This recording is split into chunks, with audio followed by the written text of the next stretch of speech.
Autrefois, la nature regorgeait de créatures merveilleuses. Il y avait des griffons, des dragons,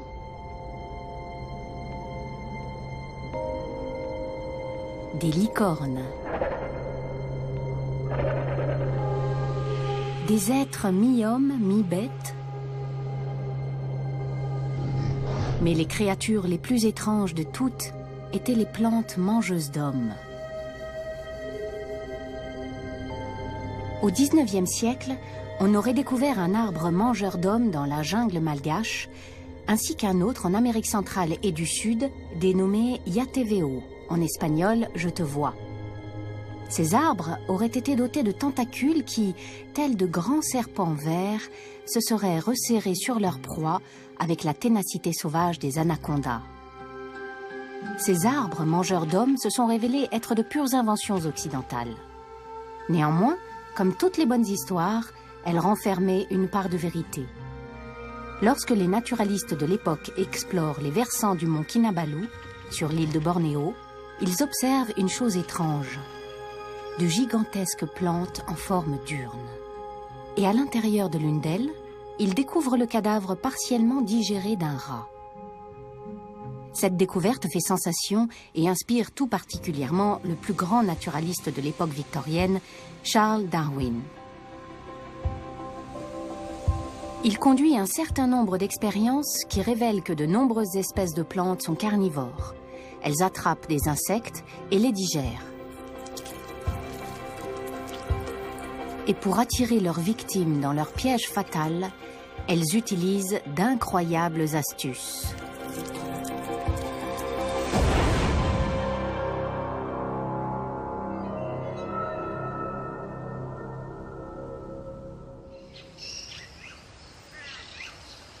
Afin de capturer et de tuer des proies animales, les plantes carnivores ont développé 3 techniques.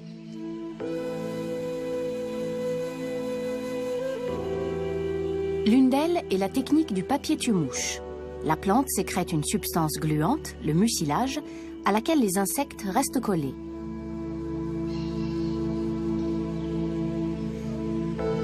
D'autres enroulent leurs feuilles en forme d'urne. Le liquide retenu à l'intérieur attire les insectes qui s'y noient et sont digérés par la plante.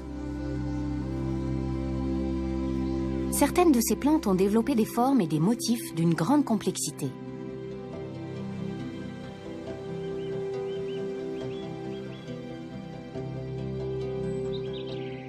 La 3e méthode consiste à emprisonner mécaniquement les proies. Tel un piège à souris, la plante se referme sur les insectes venus s'y nourrir. En découvrant ces plantes, les naturalistes n'en croient pas leurs yeux. Des espèces végétales capables d'attraper et de tuer des insectes?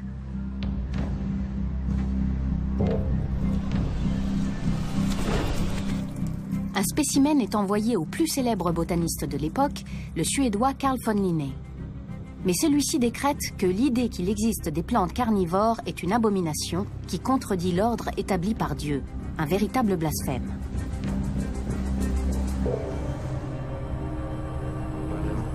Carl von Linné est l'auteur d'un système de classification du vivant encore largement utilisé de nos jours. Il refuse néanmoins d'admettre que des plantes puissent être carnivores. Une centaine d'années plus tard, Charles Darwin prouve le contraire. Il cultive de nombreuses espèces de plantes insectivores pour mener ses expériences. Il concentre toutefois une bonne partie de ses recherches sur les Drosera ou Rossoli. Darwin est fasciné par ces plantes hors du commun. Il va jusqu'à dire que les Drosera l'intéressent davantage que l'origine de toutes les autres espèces de ce monde.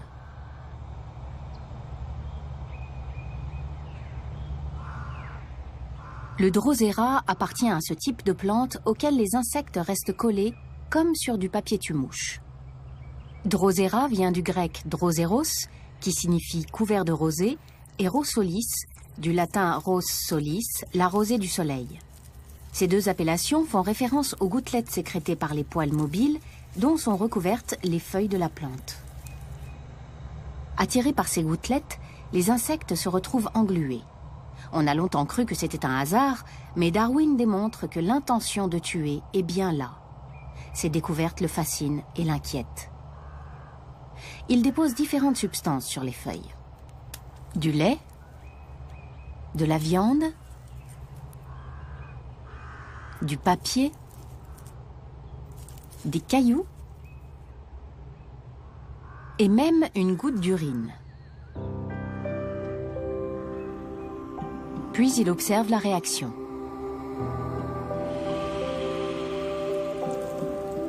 Les tentacules de la plante se referment sur la goutte de lait. De même avec la viande et la goutte d'urine. Mais la pierre et le papier ne provoquent aucune réaction chez la plante.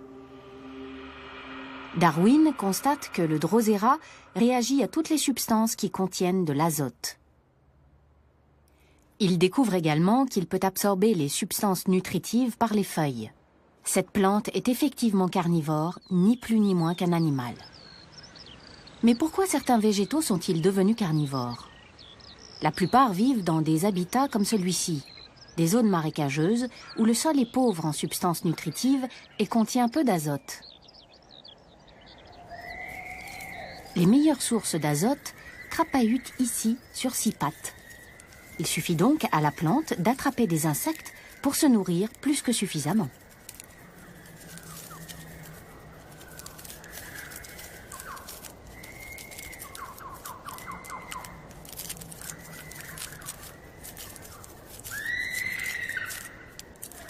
Comme dans les expériences de Darwin, la feuille du Drosera réagit quand un insecte s'y englue. En l'espace d'une demi-heure, pareil à de minuscules tentacules, ces pédoncules emprisonnent l'insecte, puis la feuille se referme sur sa proie.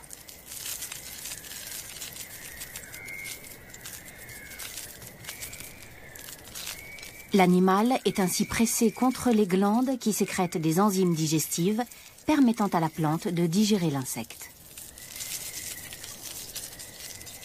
En observant ce phénomène, Darwin écrit « Parfois, je me dis que le Drosera est un animal camouflé ».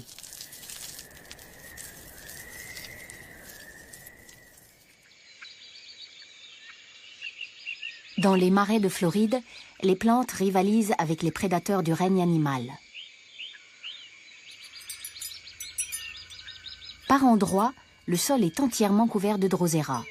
Ce sont des lieux où grouillent les proies.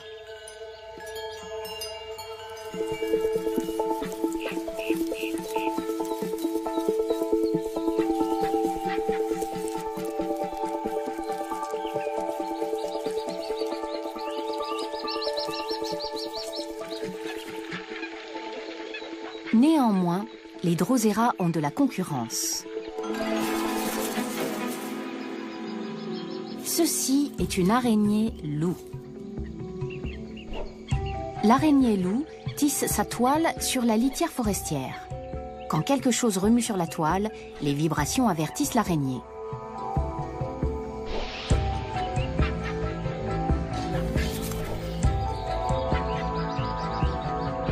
Rapide comme l'éclair, elle sort de sa cachette, se saisit de sa proie et retourne aussitôt dans son trou.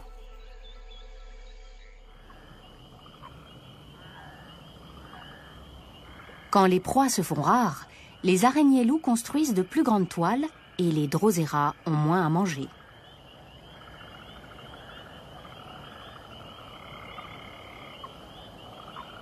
Mais les plantes ont également un autre problème. Elles ont besoin de temps pour tuer leur proie, or des insectes qui se débattent attirent l'attention d'autres prédateurs.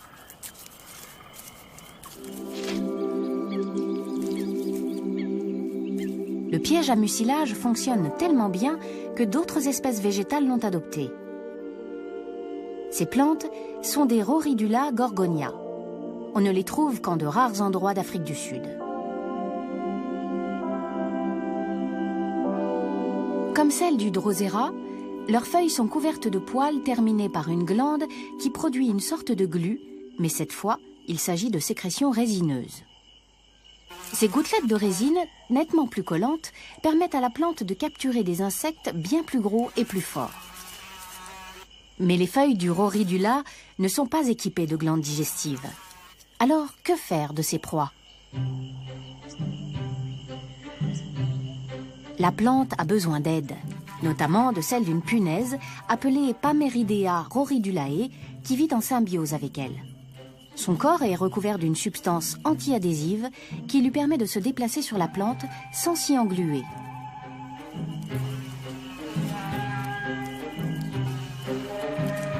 Ces punaises sont des prédatrices.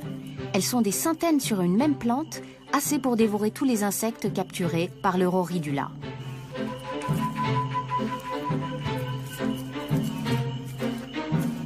Les punaises sont prudentes, leur proie étant souvent bien plus forte qu'elles.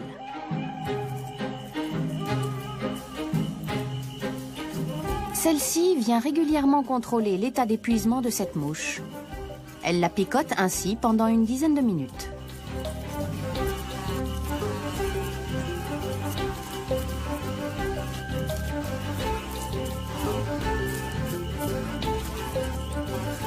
De plus jeunes punaises approchent maintenant dans l'espoir de participer au festin.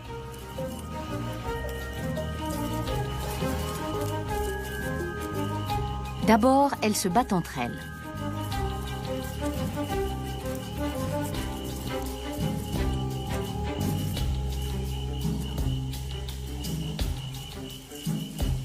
Entre-temps, la mouche est presque morte. Les punaises peuvent commencer à festoyer. Ces petits insectes sont pourvus d'un aiguillon long et fin comme l'aiguille d'une seringue avec lequel elles piquent la mouche agonisante et aspirent ses fluides corporels. D'autres punaises fraîchement arrivées se joignent à cette joyeuse tablée.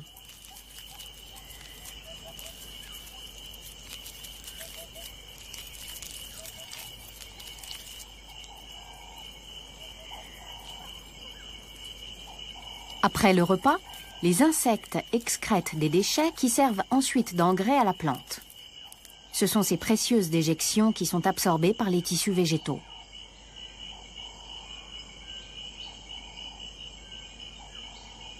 Rhoridula et Pameridea rhoridulae, la plante et la punaise, ne pourraient pas exister l'une sans l'autre.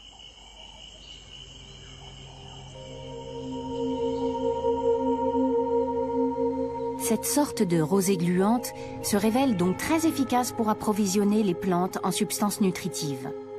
Mais une espèce a développé une méthode plus sophistiquée encore. Cette espèce est endémique des forêts de pins humides de Caroline du Nord, aux États-Unis. Il s'agit de la Dionée attrape-mouche ou gobe-mouche de Vénus. Ces feuilles, au lieu de s'enrouler lentement autour de la proie, se referment rapidement sur l'insecte comme des mâchoires.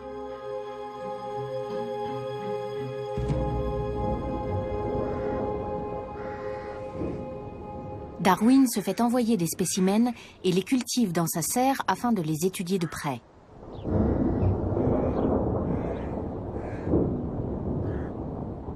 Il constate qu'en plus des épines qui bordent les deux lobes des feuilles, 3 poils se dressent au centre de leur surface interne.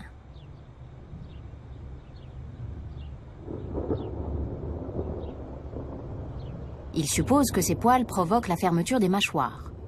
Or, lorsqu'il touche l'un des poils, le piège ne se referme pas systématiquement. Ce n'est que lorsqu'il touche un deuxième poil ou le même poil une seconde fois que la plante réagit.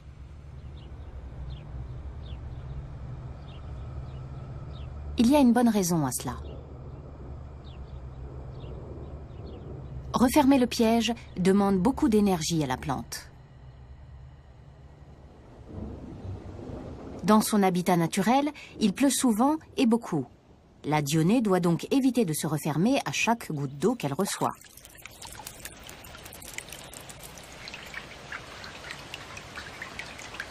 Si 2 poils doivent être touchés, ou le même poil 2 fois de suite pour que s'enclenche le mécanisme, la probabilité pour que les lobes se referment inutilement est moindre. Cela n'arrive en effet que lorsque 2 stimulations sont exercées en l'espace de 20 secondes. L'insecte vient de toucher un poil, le compte à rebours a commencé.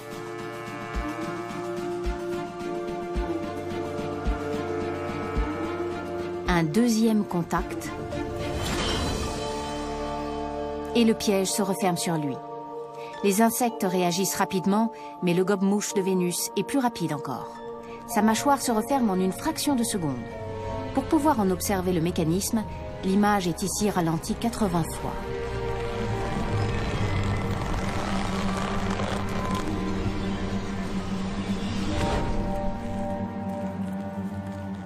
Les cils situés en périphérie des lobes s'entrecroisent et l'animal se retrouve emprisonné. Mais pourquoi ces espaces libres entre les épines? Là encore, il y a une explication. Des insectes de petite taille peuvent tout à fait déclencher le mécanisme. Or, ceux-ci ne sauraient satisfaire l'appétit des dionnées. Elles leur permettent donc de s'échapper en passant entre les épines. Au cours des jours suivants, les poils sensitifs n'étant pas stimulés, le piège se rouvre.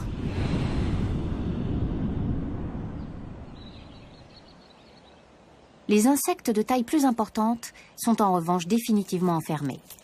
Leur tentative de fuite stimule les poils en continu, si bien que les lobes de la feuille se resserrent de plus en plus au fil des heures. Leur face interne sécrète des substances qui tuent l'insecte et le digèrent.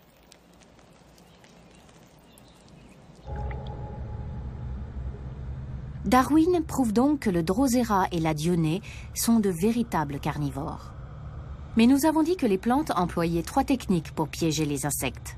Voici donc la 3e, le piège à urne. Darwin n'est pas sûr que l'on puisse ranger ce type de végétal dans la catégorie des plantes carnivores.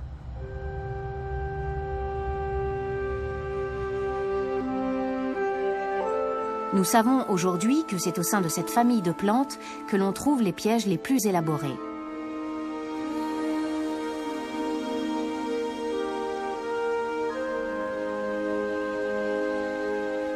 Au fil de l'évolution, un certain nombre d'espèces se sont développées en différents endroits de la planète, indépendamment les unes des autres.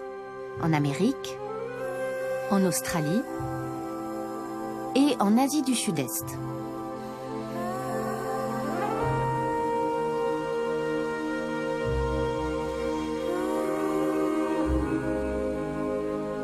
Toutes sont spectaculaires par leur forme et leurs motifs. Mais c'est là une beauté fatale.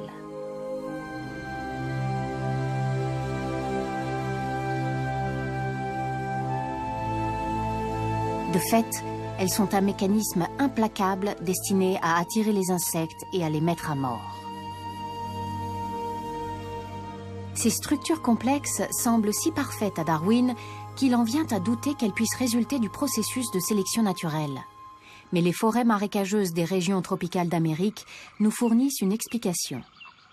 Ici, les arbres sont chargés de broméliacées, une famille de plantes à laquelle appartient l'ananas. De nombreuses espèces sont épiphytes. Elles croissent sur les branches ou sur le tronc des arbres sans en tirer leur nourriture et sont généralement en hauteur pour capter le plus de lumière possible. L'inconvénient, c'est qu'avec leurs racines aériennes, elles ne peuvent pas absorber l'eau et les nutriments du sol comme les autres plantes. C'est pourquoi leurs feuilles forment un puits au centre de la plante, qui se remplit d'eau de pluie.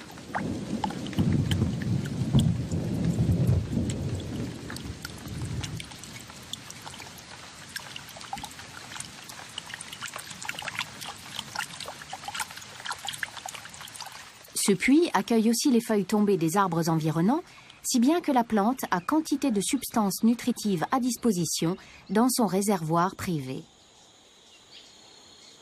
Qui n'est pas si privé que ça. De nombreux animaux de petite taille utilisent en effet le puits des broméliacées comme de petits étangs miniatures. En Amérique du Sud, les grenouilles venimeuses de l'espèce Philobate terrible vont de plante en plante à la recherche d'un puits encore inhabité pour y élever leurs têtards en toute sécurité.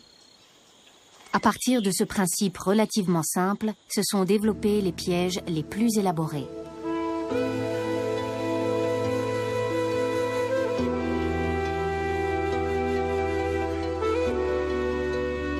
certains des plus élégants se cachent dans les forêts de pins marécageuses du sud-est des États-Unis. Ce sont les pièges à urnes des Sarraceniaceae.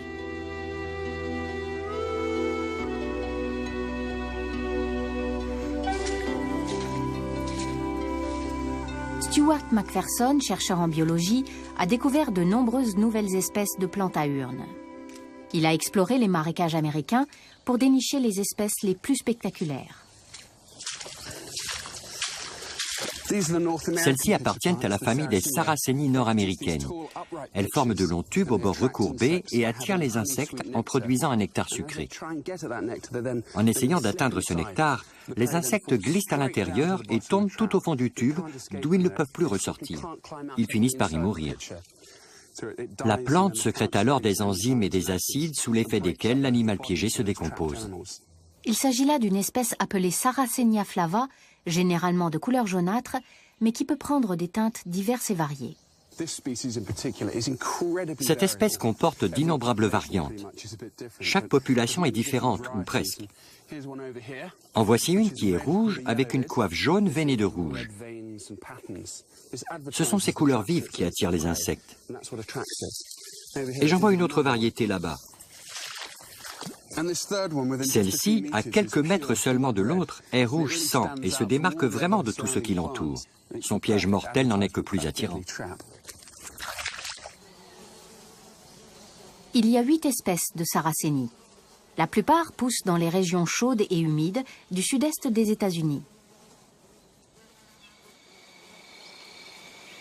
Néanmoins, cette espèce-ci, la Sarracenie pourpre, pousse dans tout l'est des États-Unis et jusqu'au Canada. Elle se démarque également de ses congénères pour une autre raison. Elle ne produit pas d'enzymes pour digérer ses proies. Et pourtant, elle est bien carnivore, elle aussi. Elle sécrète un nectar et est tapissée de poils obliques orientés vers le bas. Un piège tout aussi efficace et mortel que celui de ses cousines. Mais comme le Roridula, elle a besoin d'aide pour digérer ses proies. Les insectes emprisonnés se noient et coulent au fond du puits où la larve d'un moustique, le Metriocnemus knabi, se charge de les déchiqueter, libérant ainsi de minuscules particules de matière organique.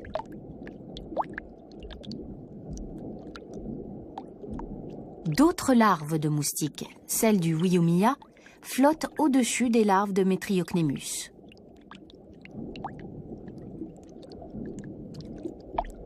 Leur appareil buccal ressemble à des brosses.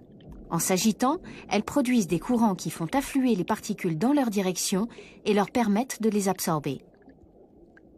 Les 2 larves rejettent leurs excréments dans l'eau.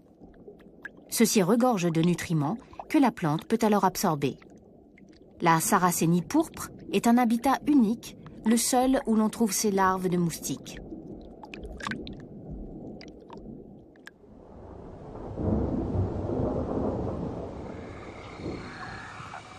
D'autres espèces de Sarracenie peuplent le Nouveau Monde. On en trouve une palette particulièrement variée en Amérique du Sud. Mais pour les trouver, il faut grimper en haut des montagnes qui s'élèvent à des milliers de mètres d'altitude au-dessus des forêts tropicales du Venezuela, du Brésil et de Guyane. Ces montagnes à plateau, isolées les unes des autres, sont appelées Tepuy par les Pémons, ce qui dans leur langue signifierait « maison des dieux ». Leur sommet plat, en surplomb de la jungle tropicale, abrite une nature quasiment vierge. C'est le seul endroit au monde où pousse l'Heliamphora. Comme toutes les Sarraceniaceae américaines, elle est constituée de feuilles enroulées sur elles-mêmes pour former un piège. Mais on a ici de simples cornets verts avec une ligne rouge, là où la feuille est soudée sur elle-même. Une simplicité qui peut faire passer la plante pour primitive, alors qu'elle résulte d'une parfaite adaptation aux conditions climatiques extrêmes qui règnent au sommet des Tepuy.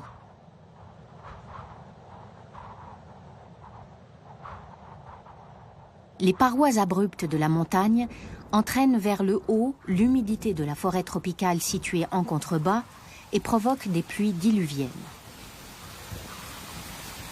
Il pleut presque en continu sur les reliefs tabulaires des Tepuy, ce qui pourrait s'avérer problématique pour les Eliamphora. Contrairement à leurs cousines d'Amérique du Nord, elles n'ont pas de coiffe pour se protéger de la pluie. Par conséquent, on pourrait penser que l'urne se remplit parfois tellement que les précieux nutriments emmagasinés se retrouvent dilués, voire que l'urne se renverse. Mais étrangement, le niveau de l'eau ne varie pas, même lorsqu'il pleut.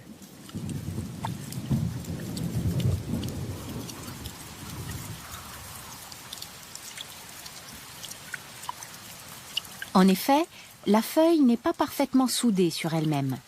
La ligne rouge de la soudure cache une fente d'où l'eau s'écoule par une petite rigole jusqu'à la base de la plante. C'est ainsi que le juste niveau d'eau peut être maintenu.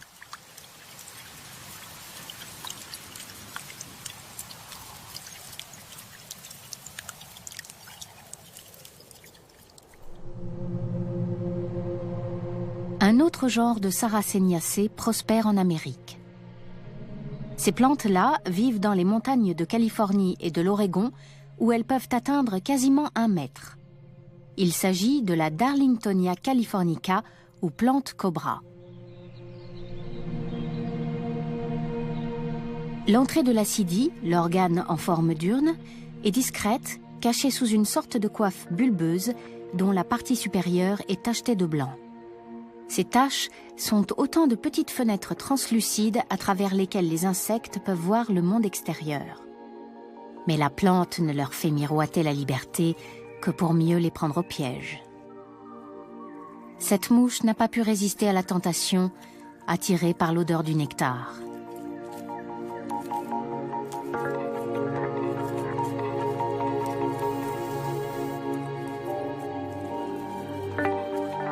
Une fois à l'intérieur, son instinct entraînera sa perte.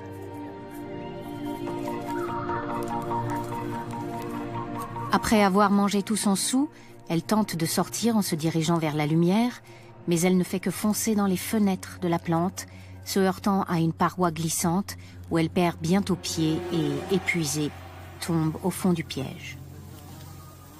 De toutes les plantes à piège passif du Nouveau Monde, la Darlingtonia californica est la plus étrange. Mais le règne végétal comporte également des plantes carnivores tout à fait fantastiques dans la zone intertropicale humide de l'Ancien Monde. Les forêts vierges d'Asie du Sud-Est sont le royaume des Népentacées.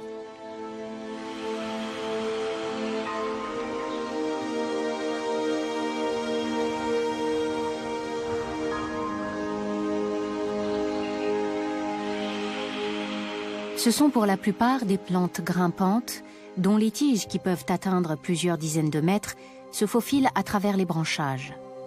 Leurs magnifiques acidies se forment aux extrémités vrillées des lianes.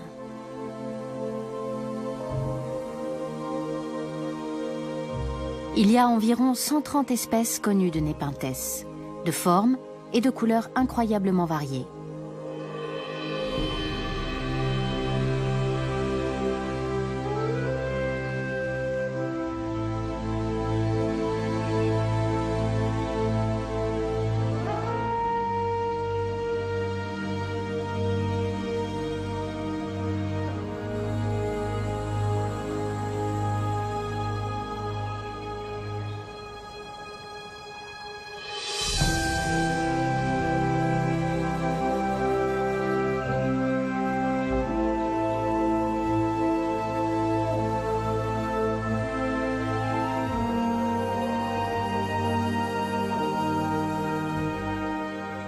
Les plus extraordinaires poussent ici, sur les flancs du mont Kinabalu, sur l'île de Bornéo.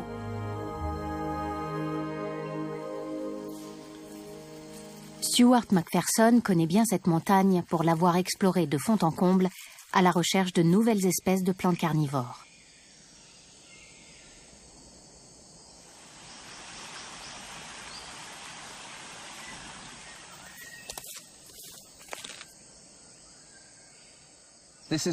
Nous avons là un Nepenthes raja.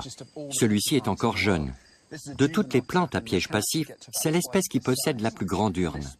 Les pièges peuvent atteindre 2 fois cette taille.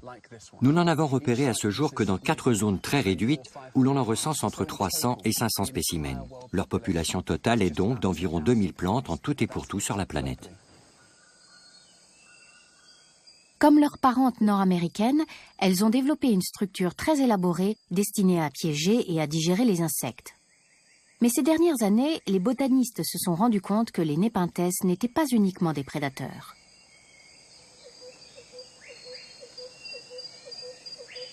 Celui-ci est le Nepenthes bicalcarata, autrement dit à 2 éperons.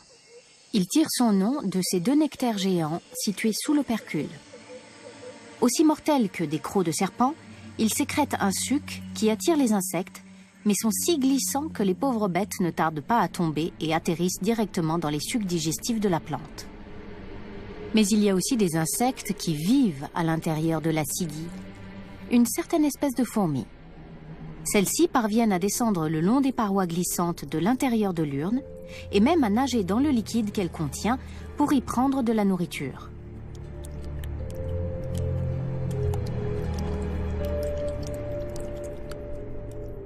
Mais elles ne font pas que se servir gratuitement dans le ventre de la plante. Elles aussi ont quelque chose à lui offrir. Les fourmis nettoient leur hôte en retirant les débris et la moisissure accumulée sur le péristome, qui demeure ainsi lisse et glissant. De ce fait, elles aident la plante à attraper la nourriture dont elles profiteront elles-mêmes plus tard.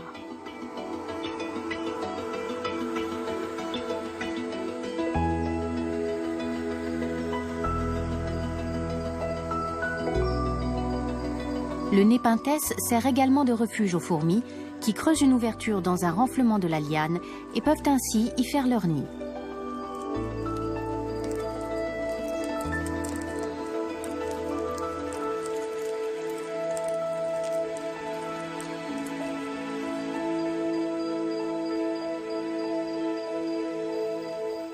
Seule cette espèce bien particulière de fourmi vit en bonne intelligence avec le Nepenthes bicalcarata, auquel tous les autres insectes servent de repas. D'autres plantes carnivores ont développé des relations symbiotiques. C'est le cas du Nepenthes albomarginata, qui doit son nom à la marge blanche formée par la collerette de trichome blanc située juste en dessous du péristome. Chien Li est botaniste et connaît la flore extrêmement variée de ces forêts comme sa poche. Il a découvert un certain nombre d'espèces de plantes carnivores et sait comment celles-ci capturent ses proies. Ça, c'est un Nepenthes albomarginata. C'est l'une des plantes à urnes les plus singulières. Elle a une bande blanche autour du péristome qu'on ne retrouve chez aucune autre espèce du genre. On a découvert récemment qu'elle attirait les termites. Celles-ci se nourrissent des petits poils blancs de la collerette et en venant s'approvisionner, beaucoup tombent à l'intérieur du piège. C'est donc une plante mangeuse de termites. Ce phénomène est très difficile à observer dans la nature. On trouve des Nepenthes albomarginata dépourvus de leur bande blanche et remplis de termites. Mais il est très rare de voir les termites à l'œuvre. Et pour cause, cette plante n'attire qu'une seule espèce de termite, principalement active la nuit.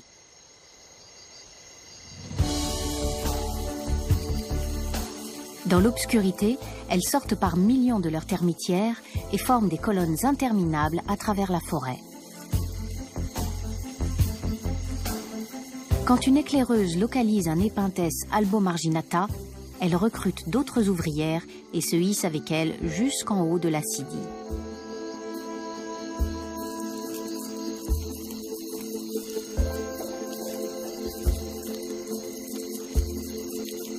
Les petits poils blancs sont irrésistibles et elles s'en repaissent goulûment.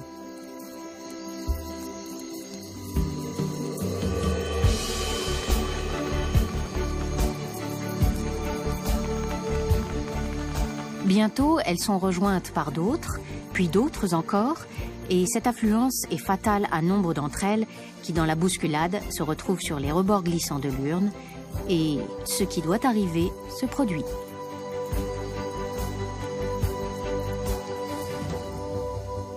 C'est par hasard que les termites dénichent des Nepenthes à collerette blanche. Cette affluence de proie n'est donc pas monnaie courante pour la plante. On peut facilement repérer lesquels ont festoyé la nuit précédente.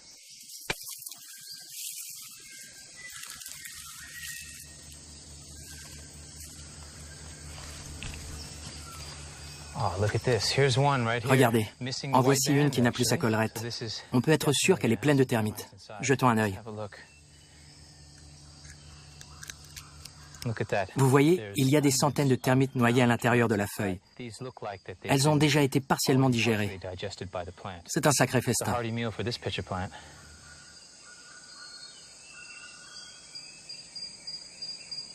Au fil de l'évolution, certaines plantes carnivores sont devenues végétariennes.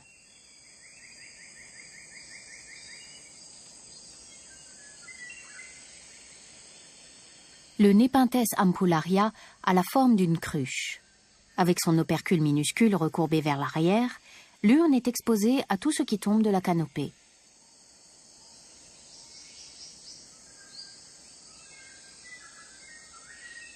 Sa bouche béante laisse pénétrer les feuilles et les brindilles qui se décrochent des arbres.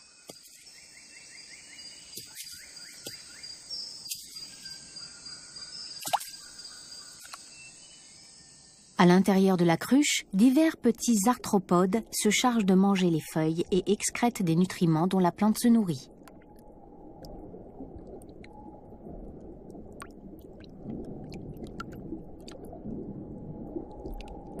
On observe ici diverses larves de moustiques et même de minuscules têtards. Ces têtards sont ceux de la Microhyla nepenticola, une grenouille pas plus grande qu'un petit pois qui aime déposer ses œufs dans cette petite mare privée à l'abri du danger.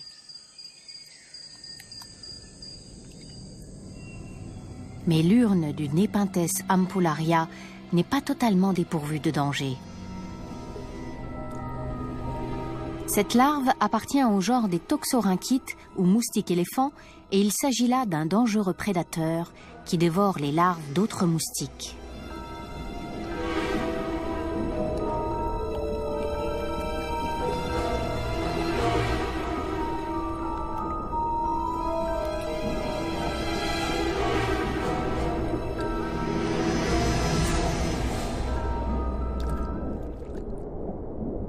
Il ne lui faut pas plus de quelques minutes pour manger une larve tout entière.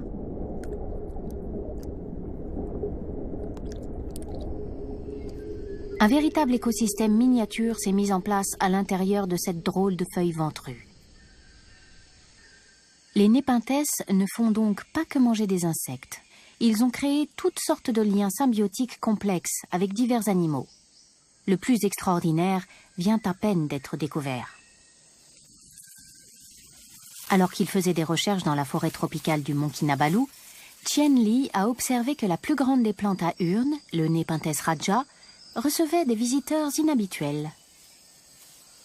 Ce qui fait la particularité de cette plante, ce n'est pas seulement le fait qu'elle soit carnivore, mais c'est qu'elle attire même des mammifères. La surface interne de l'opercule est tapissée de nectar. Toutes ces petites glandes que vous voyez là en sécrètent constamment de jour comme de nuit. Cette espèce n'a été étudiée que récemment et grâce aux images qui ont été filmées, on a maintenant la preuve qu'elle attire de petits mammifères.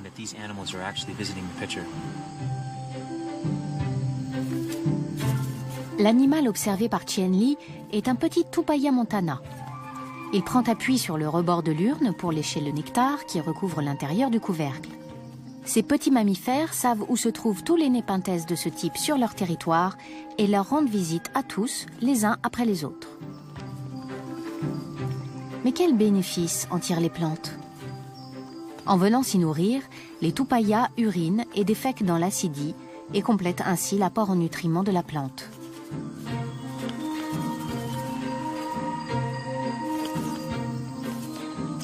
Le Tupaya montana est un animal diurne.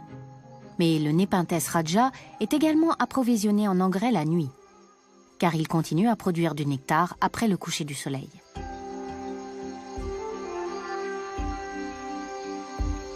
Et ce nectar attire alors le Rattus baluensis.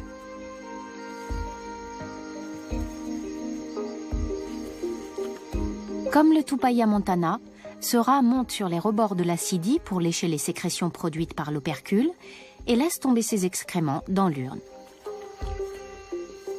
Cette urne est énorme et le rat petit. S'il glisse, il se retrouve piégé et sert de repas à la plante.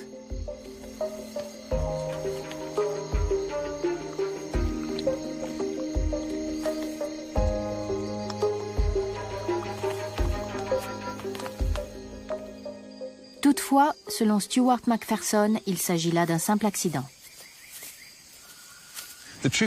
En fait, ce n'est pas ce qu'on pourrait croire. La plante n'est pas conçue pour capturer des vertébrés, mais pour piéger et tuer les insectes. Ce n'est que dans certaines circonstances tout à fait fortuites que l'appât destiné aux insectes attire et tue les rongeurs ou autres petits mammifères.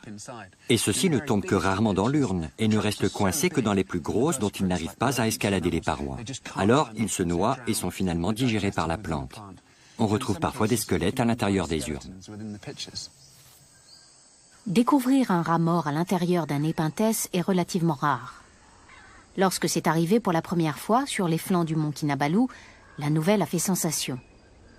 Un heureux hasard qui a largement contribué à élargir nos connaissances en matière de plantes carnivores, car il a incité Darwin à étudier d'encore un peu plus près ces plantes et leur drôle de vie. Récemment, Stuart McPherson a pris cette photo d'un rat prisonnier d'une urne géante. Comme le dessin d'autrefois, ce cliché a fait sensation.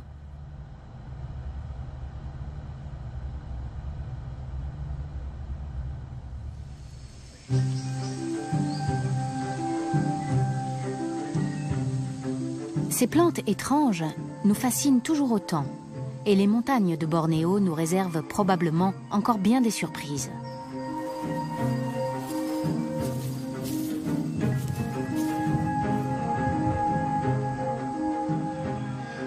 J'ai exploré environ 200 montagnes à la recherche de nouvelles espèces et j'en ai découvert une douzaine au cours des dernières années. Mais il y a encore des centaines de montagnes à explorer. Il doit donc y avoir encore des dizaines et des dizaines d'espèces à découvrir.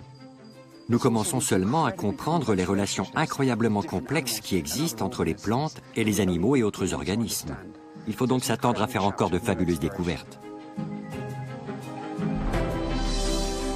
Les récits fantastiques du 19e siècle sur les plantes mangeuses d'hommes ont fait frémir les gens de l'époque. Mais les découvertes de ces dernières années ont montré que dans le monde des plantes carnivores, la réalité dépasse la fiction.